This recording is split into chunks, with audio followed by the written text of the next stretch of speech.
I committed my life to Jesus from the time I was a little girl. But then when I left for college, I still consider myself a Christian, but I stopped attending church regularly.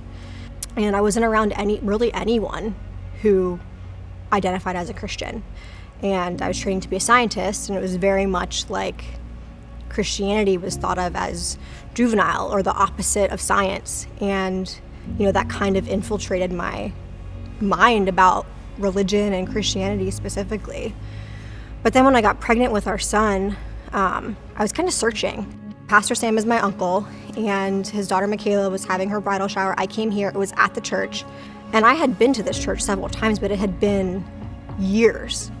And I just felt this overwhelming feeling of comfort and peace. And so that next Sunday was when I went to church in Center County and just felt like I needed to recommit my life to Jesus. I went home and I was changed instantly. My heart was open. I was really angry when she started going to church. I was mad. I would stay home on Sundays and work out and do my own thing. Let you be gone for 3 or 4 hours, and I'd be like, where's my family? A lot of churches I went to had stained glass windows and crucifixes and strange paintings and weird statues, and I have a lot of love for what that looks like and what it is, but wasn't where I wanted to spend Sunday morning. And so when I went to Center County, I was like, oh, okay, this is cool. This is comfortable is a cheap word, but it's what comes to mind. And I think that has a lot of value for a lot of people who might hear this, is that you can feel comfortable in church again. And then every time I kept coming back, I said, I don't want to miss church now, because I feel like if I miss church, I might miss something, or a small phrase or a small passage that they're going to share that is really going to be important to me, and I need to be there to listen to that. He asked us to put our hands up. I put my hands up. I said, I'm all yours, man. God, I'm giving it up. Let's go, Jesus. Take me for a ride.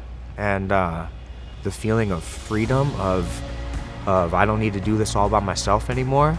I can let people love me. I can let people pray for me. That felt good.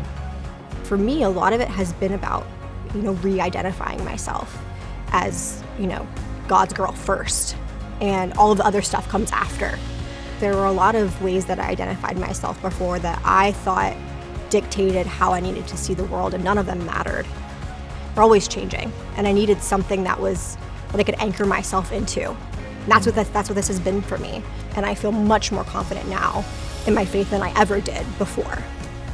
There's someone who helped curate me. There's someone who has made a plan for me. I always knew what God was, but now I know who God is. It's a personal relationship now. God's got it.